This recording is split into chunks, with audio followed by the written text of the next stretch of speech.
pour encore vous accompagner en matière d'emploi ou de business. Et je rappelle que je suis coach en emploi et business. J'accompagne les individus à faciliter ou à accélérer leur situation d'emploi.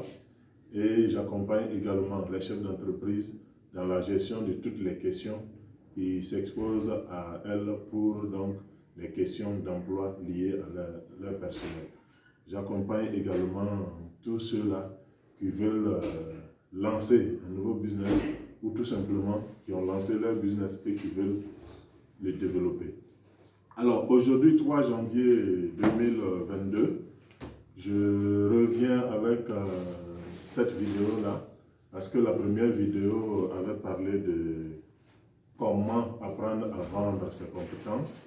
Et je n'oublie pas mes chers amis étudiants, les jeunes diplômés des universités et grandes écoles. Donc j'ai choisi spécialement cette vidéo-là pour les diplômés des écoles et des universités.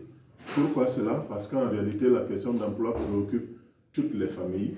Et en début d'année, arriver à soulager ou à prendre en compte cette préoccupation des parents d'élèves, des parents d'étudiants, je pense que ça fait partie également de mes obligations sociales. Voilà pourquoi j'ai choisi de faire une vidéo inspirante sur le thème « Les stratégies efficaces de recherche d'emploi ou de stage ». Donc, la vidéo d'aujourd'hui porte sur les stratégies efficaces de recherche d'emploi ou de stage. Alors, qu'est-ce qu'on va voir ici? Je vais être très pratique, je vais être très succinct et je vais être très impactant pour les jeunes diplômés des écoles et des universités. Alors, les jeunes peinent à trouver du travail. Au même moment, les entreprises peinent à trouver des travailleurs. Pourquoi cela? Parce que les stratégies des uns ne rencontrent pas les attentes des autres. C'est tout le problème de l'emploi comme ça, selon mon analyse personnelle.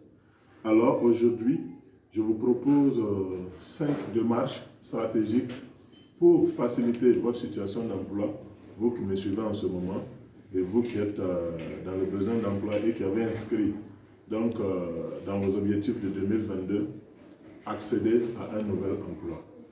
Alors, la première stratégie de recherche efficace d'emploi ou de stage, c'est d'abord créer ou tisser son réseau relationnel. Alors, les jeunes veulent du travail, mais les jeunes ne savent pas chercher du travail là où se trouve du travail. Aujourd'hui, une des stratégies efficaces pour trouver du travail, c'est de réussir à se créer un réseau favorable à sa situation d'emploi. Alors, de façon pratique, quel conseil je vous donne par rapport à cela? Je vous conseille, au regard de ce que vous avez comme diplôme, au regard de ce que vous voulez comme emploi en 2022, d'identifier 5 personnes. 5 personnes, ça peut être des personnes physiques comme des personnes morales, ça peut être 2 personnes physiques et 3 personnes morales, comme ça peut être 3 personnes physiques et 2 personnes morales, ok? Vous allez les identifier, 5 personnes qui peuvent influencer positivement votre situation d'emploi et vous allez entreprendre dans les jours à venir de rencontrer ces 5 personnes-là, que ce soit des individus, personnes physiques ou des entreprises, personnes morales, que ce soit des cabinets de recrutement ou des cabinets conseils. Toujours est-il que je vous conseille 5 personnes différentes que vous allez identifier au regard de votre objectif professionnel et vous les approchez par rapport à votre besoin professionnel. Ok? Ça, c'est la première stratégie. La deuxième stratégie que je vous conseille, c'est de choisir votre emploi de rêve. Qu'est-ce que vous voulez? Quand on demande aux jeunes étudiants, qu'est-ce que vous voulez faire après les études? Certains vont nous dire, je ne sais pas encore. D'autres vont dire, ça dépend. D'autres encore vont dire, ce que je veux avoir ou tout ce que je peux avoir. Ce n'est pas vrai, ce n'est pas stratégique. Il faut choisir. Ne vous comportez pas comme un pêcheur qui va à la pêche et qui lance son filet pour prendre du n'importe quoi, mais soyez comme un chasseur en matière d'emploi. Il faut viser un emploi type, l'emploi qui correspond à votre rêve, visez cet emploi. Alors on va me dire, mais comme il y a problème d'emploi, comment viser ce que je veux si je sais que c'est difficile de l'avoir? Mais qui êtes-vous pour ne pas réussir dans des choses difficiles? Voilà comment je peux vous répondre très rapidement. Alors, une fois que vous avez fait votre choix d'emploi, alors avec l'aide d'un professionnel, vous allez apprendre à identifier les exigences de votre choix.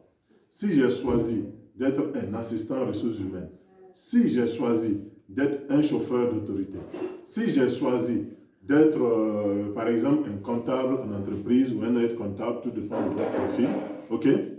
Quelles sont les exigences, quelles sont les attentes des employeurs par rapport à ce choix? Si je peux répondre par moi-même, je réponds et je l'écris sur une feuille, ok? Si je ne peux pas, je vais voir un ami très averti ou plus averti que moi en tout cas. Ça peut être une personne physique, une personne morale, je vous avais averti. J'ai choisi 5 personnes qui peuvent influencer positivement votre situation. Vous allez leur demander ou lui demander de vous aider à identifier les exigences des employeurs par rapport à ce poste-là, à ce choix-là. Et une fois que vous identifiez cela, alors vous faites la balance entre vous, votre personnalité, vos compétences, vos facilités, vos atouts, ok? Et les exigences du poste choisi, de l'emploi choisi, et ça va dégager ce qu'on appelle les gaps. Ça va dégager une différence entre ce que vous êtes, entre qui vous êtes et ce que l'on voudrait que vous soyez dans ce poste. Alors, l'écart entre votre compétence, entre votre expérience, entre vos savoir-faire et les exigences de l'emploi choisi constitue votre besoin de renforcement, votre besoin de formation, votre besoin de développement personnel. Ok? Et vous allez d'abord trouver la formule avec l'aide, bien sûr, des 5 personnes que vous avez identifiées depuis le départ. Vous allez donc combler ces gaps-là d'abord, soit par la formation complémentaire, soit par les stages, soit par des lectures orientées qui rentrent dans ce que j'appelle l'auto-formation, ok? Soit par du conseil ou du partage d'expérience si l'une des personnes choisies est un professionnel qui peut vous aider pour réussir à faire auprès de vous, bien sûr, à votre profit, un transfert d'expérience. Il va partager ce qu'il sait avec vous dans ce domaine. Là, ça renforce votre savoir-faire, ça renforce votre expérience et ça réduit les gaps. Et une fois que le gap est réduit, naturellement, ça ne va pas se réduire à 100%, mais au moins, une chose est sûre, vous allez vous améliorer. Une fois que le gap est rempli, c'est en ce moment-là qu'on postule pour être candidat auprès d'une entreprise, soit parce que l'entreprise a lancé un avis public de recrutement, ou tout simplement parce que nous sommes confiants, ok? Nous avons confiance en notre potentiel, nous savons que nous sommes prêts pour intégrer un corps ou un emploi, ok? Nous allons faire ce qu'on appelle une candidature spontanée auprès d'une entreprise pour motiver son propre recrutement auprès d'une entreprise. Bien, alors, une fois que vous avez comblé le gap, une fois que vous avez postulé, parce que vous êtes confiant, vous êtes sûr que vous savez maintenant faire quelque chose et que vous pouvez correspondre aux besoins d'un employeur, alors vous venez vous préparer à célébrer votre prochaine victoire parce qu'avec cette démarche-là, c'est sûr que les choses vont bouger, quelque chose va changer et en bien. Donc vous venez vous préparer pour célébrer votre victoire parce que bientôt on va vous appeler pour un entretien d'embauche ou au moins pour vous dire que votre dossier a été retenu et on vous invite à passer auprès des services de ressources humaines pour des formalités concernant donc votre demande. Alors, voilà un peu ce que j'avais comme cadeau de début d'année pour les jeunes diplômés. Sachez que l'emploi est là, sachez que l'emploi est partout, sachez que vous avez quelque part votre poste et ceux qui veulent bien expérimenter, aller dans l'aventure, alors je vous invite à suivre cette technique-là.